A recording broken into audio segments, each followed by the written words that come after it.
ফিরে এলাম বিরতির পর। পূর্ব কলকাতায় বেআইনি নির্মাণ ভাঙা নিয়ে মামলা, রাজ্য সরকার ও পুর কর্তৃপক্ষের ভূমিকায় ক্ষুব্ধ কলকাতা হাইকোর্ট। কেন্দ্র সরকারকে মামলায় যুক্ত করার নির্দেশ দিলেন বিচারপতি। 16ই মার্চ এই মামলায় পরবর্তী শুনানির দিন ধার্য করা হয়েছে। এই মামলায় পরবর্তী শুনানির দিন 16ই মার্চ মামলায় যুক্ত করার নির্দেশ দেওয়া হয়েছে বিচারপতির তরফে। রাজ্য সরকার ও পুর কর্তৃপক্ষের ভূমিকায় ক্ষুব্ধ কলকাতা হাইকোর্ট। পূর্ব কলকাতার যে বেআইনি নির্মাণ রয়েছে, সেই নির্মাণ ভাঙা নিয়ে যে মামলা, সেই মামলায় রাজ্য সরকার ও পুর কর্তৃপক্ষের ভূমিকায় কার্যত ক্ষুব্ধ হলো কলকাতা হাইকোর্ট।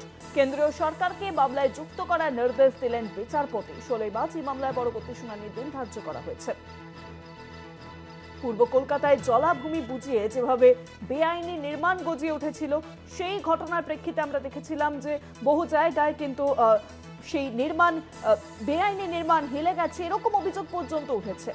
আর এবার পূর্ব কলকাতায় বেআইনি নির্মাণ ভাঙা দিয়ে মামলা, রাজ্য সরকার ও পুর কর্তৃপক্ষের ভূমিকায় ক্ষুব্ধ কলকাতা হাইকোর্ট। কি বলা হয়েছে আজ হাইকোর্টের তরফে এই বিষয়ে আরো বিস্তারিত জানাবেন। ফোন লাইনের সঙ্গে রয়েছেন প্রতিনিধি পীযূষ কান্তিনাথ। পীযূষ দা,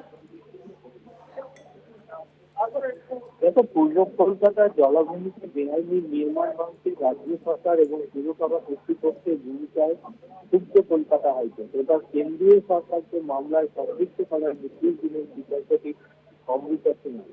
বিচারপতি অমৃতা সিনহার মন্তব্য, রাজ্য যদি না পারে আমি কেন্দ্রের সহযোগিতা চাইব। কেন্দ্রীয় বাহিনী দিয়ে বেআইনি নির্মাণ ভাঙার কাজ করতে হবে। বারবার নির্দেশ দেওয়া সত্ত্বেও রাজ্য এবং পুরসভা পদক্ষেপ গ্রহণ করছে না, এমনটাই মন্তব্য বিচারপতি অমৃতা সিনহা।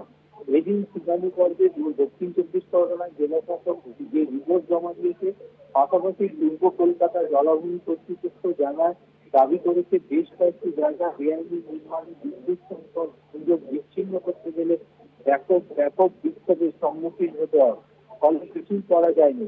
তারপরে কেন্দ্রকে যুক্ত করে নির্দেশ দিয়েছেন বিচারপতি অমৃতা সিনহা। 16ই মার্চ মামলার পরবর্তী শুনানি। অনেক ধন্যবাদ পীযূষ দা। ফোন লাইনের সঙ্গে ছিলেন আমাদের প্রতিনিধি পীযূষ কান্তিনাথ।